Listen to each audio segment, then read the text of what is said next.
Really excited about this one because I've always wanted to drive a 75. Best front-wheel drive chassis in the world, they said.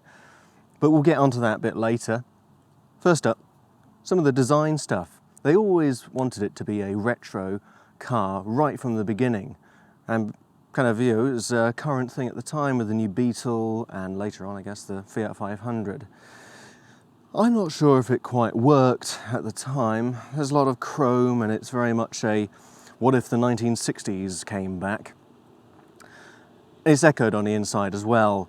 They used to say it's a baby Bentley, and I think a lot of that's true. The seats are super comfortable and they're all leather and piped. And there's wood on the dash. It is all extremely comfortable. So how does it drive? Is it as comfortable as it looks? And does it live up to that front-wheel drive chassis reputation?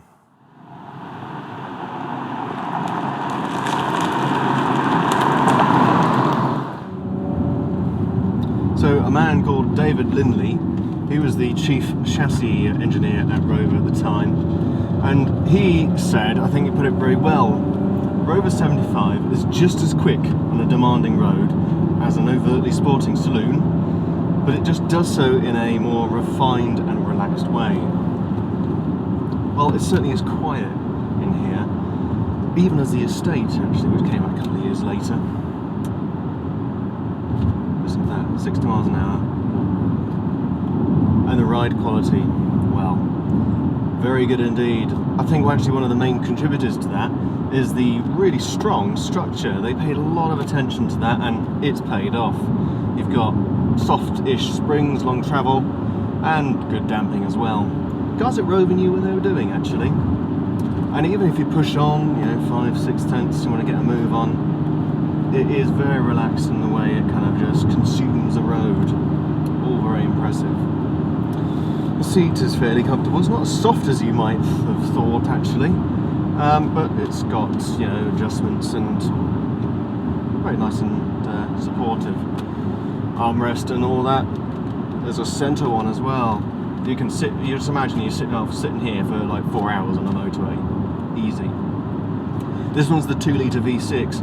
It does okay on fuel, maybe just above 30. But of course, you got that BMW diesel if you really want to do munch the miles.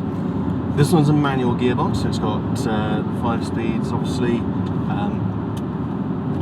Some of the refinement was brought about by this heavy flywheel.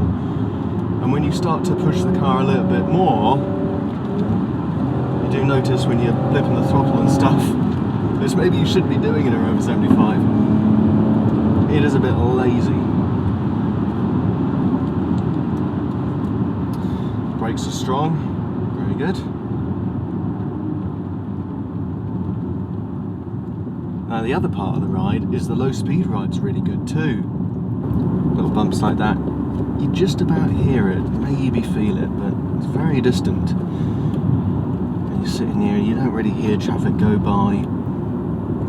Properly relaxed place to be.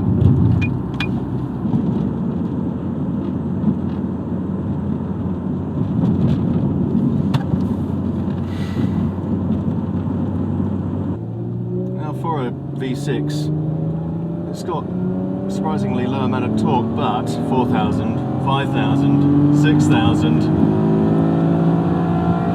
touching 7, it goes when you really pin it. It's all aluminium as well, so it's like almost like a very sporty engine really for a car like this. Then you start to make progress, then it starts to get quick, and you realise that the 75 is a brilliant chassis. You push a little bit further in a corner and it just pivots. The front end just tucks in. Really impressive. I think if you had the MG ZT, which has got 70% stiffer springs and it mounts its subframes on aluminium rather than rubber, now that could be quite a weapon.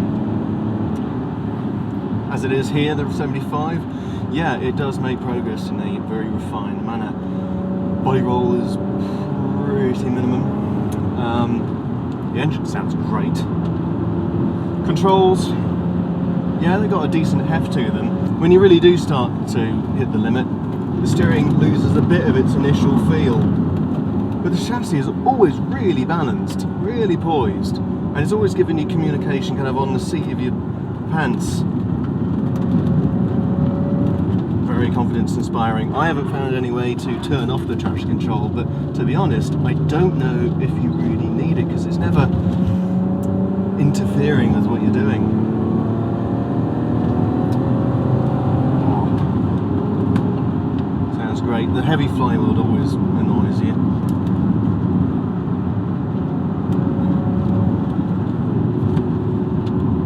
Overall, yeah, very impressive. And to be able to give this kind of balance in a 1.5 ton estate car and have that ride quality and have that ground covering capability, yeah, it kind of starts to get rid of that ride handling compromise. Criticisms, yeah, the engine could do with a bit more low down torque. I reckon I'd like the seats a little bit softer. And a lighter flywheel, please. Overall, does it live up to my expectations? Yeah, I'd say it does. It rides really well, better than almost anything I've driven actually. And the way it goes down the road, thoroughly impressive, especially for a front-wheel drive car. This one's only got 150 brake horsepower, but gets to 60 in about 10. You can get the 2.5, which is faster. Overall, great car, the 75, and in Tourer form, even more cool, I reckon. I reckon it looks better too. Well, if you enjoy this video, then be sure to like it, and if you want to see more, subscribe. Until the next one, cheers guys.